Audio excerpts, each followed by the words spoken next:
Silakan perhatikan di televisi. Gambar yang pertama, gambar kedua, gambar ketiga, gambar keempat, kelima, dan keenam. Silakan lihat.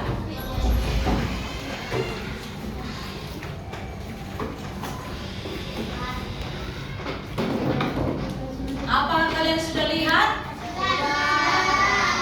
Kalau sudah, berikut Ibu akan bertanya.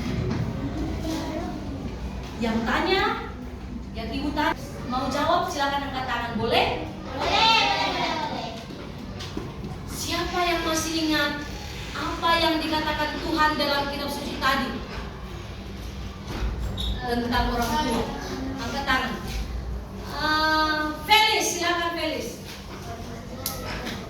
Hormatilah ibu dan bapakmu, benar? Benar. Dalam kitab suci yang kita dengarkan tadi dikatakan dalam kitab apa tadi? Kitab Sirach mengatakan bahwa hormatilah ayah dan Ibu. kenapa kita harus menghormati ayah dan ibu? Sebab supaya ibu bahagia. Kata siapa lagi? Riri. Supaya umur panjang di bumi. Matthew. Masa depan ada di tangan orang tuamu. Gabriel. Karena surga ada di telapak kaki ibu. Lionel.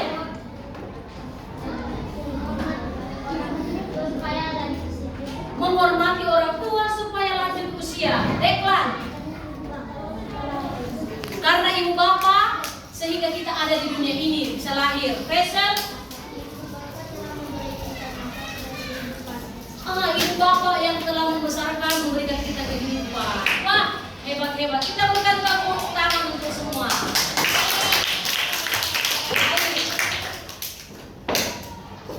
Jangan kita harus menghormati orang tua.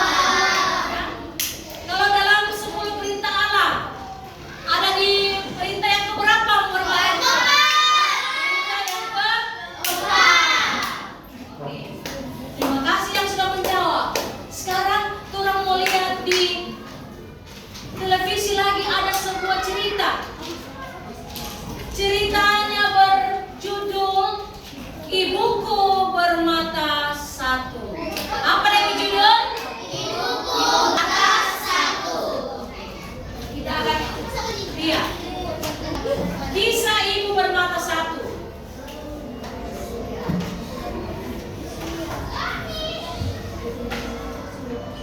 Ibuku, dia hanya punya satu mata.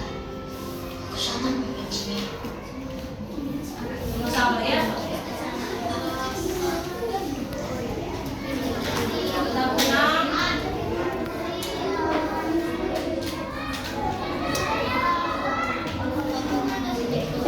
Ibuku,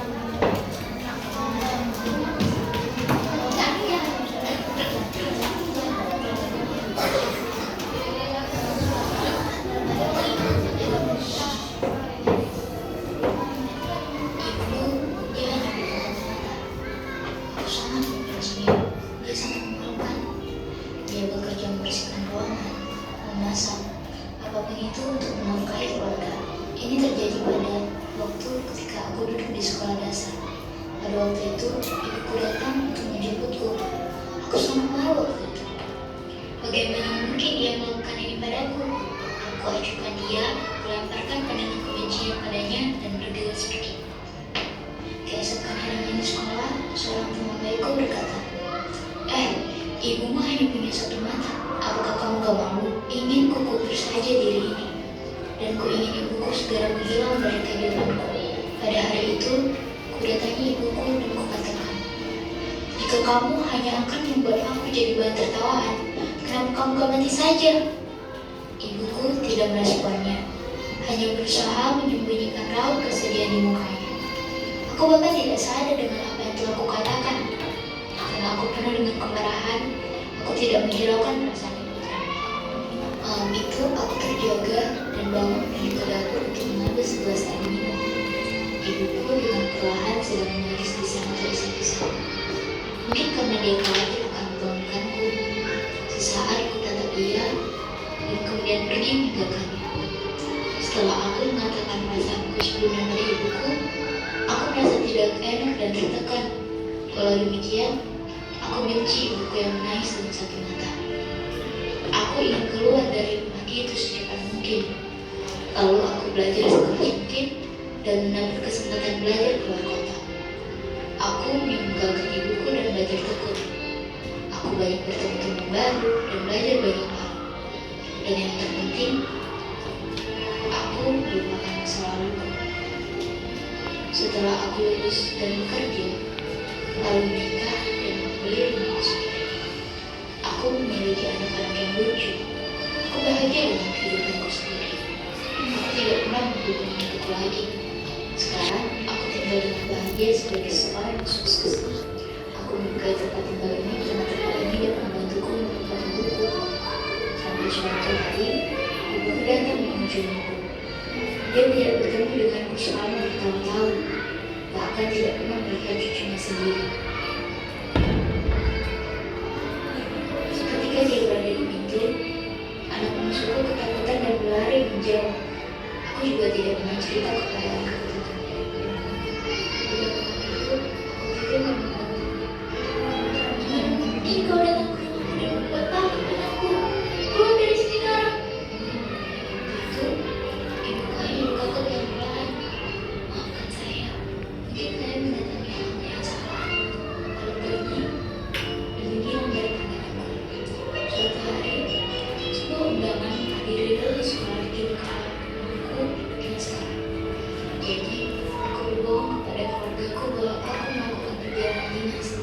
Setelah menghadiri dalam sekolah, aku menemui sebuah guru tua yang dulu merupakan temanku. Hanya sekedar ingin tahu saja. Namun, ketika aku masuk ke dalam gubuk itu, ada tetanggaku yang sedang membersihkan gubuk itu dan berkata, untuk apa lagi kau kesini? Ibumu sudah lama meninggal dan ini surat untuk